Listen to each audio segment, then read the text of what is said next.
We pay for everything they have to pay, and then when you want to cut back a little bit, they get upset that you're not taking care of them any longer. Foreign scavengers have torn apart our once beautiful American dream. We had an American dream. None of our companies are allowed to go into other countries. And I say that, friend and foe. And in many cases, the friend is worse than the foe in terms of trade. But such horrendous imbalances have devastated our industrial base and put our national security at risk. I don't blame these other countries at all for this calamity. I blame former presidents and past leaders who weren't doing their job. They let it happen. But it's not too late any longer, and we're going to start being smart, and we're going to start being very wealthy again. We're going to be wealthy as a country because they've taken so much of our wealth away from us. We're not going to let that happen.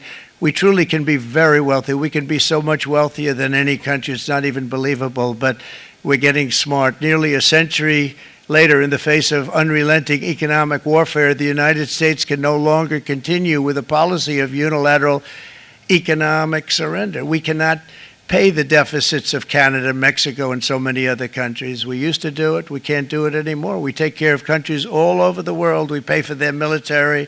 We pay for everything they have to pay. And then when you want to cut back a little bit, they get upset that you're not taking care of them any longer. But we have to take care of our people, and we're going to take care of our people first. And I'm sorry to say that.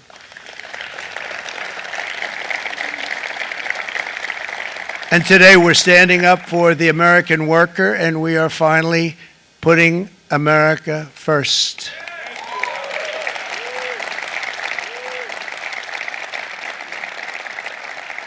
In short, chronic trade deficits are no longer merely an economic problem. They're a national emergency that threatens our security and our very way of life. It's a very great threat to our country.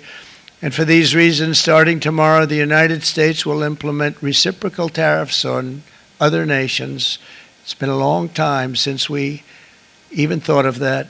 We used to think about it a lot. We didn't think about it for many decades, and you see what's happened.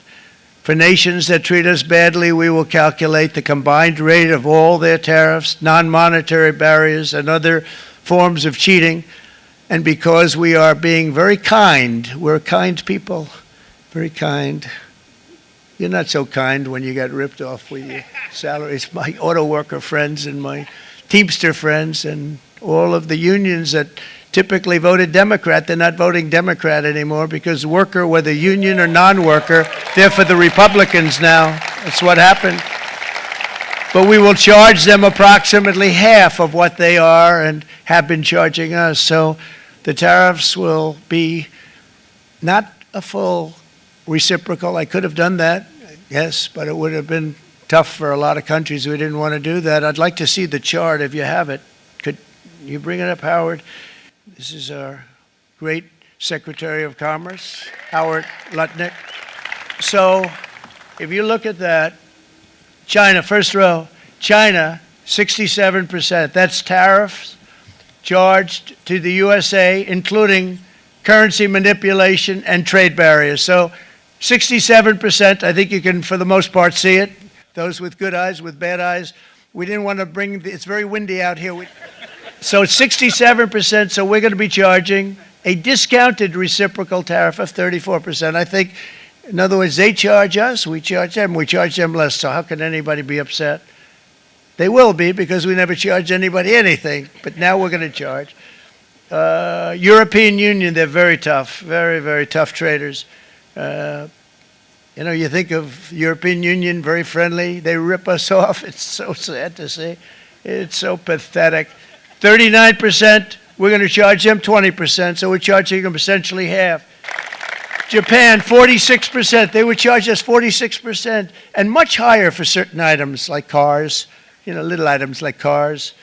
46%, we're charging them 24%.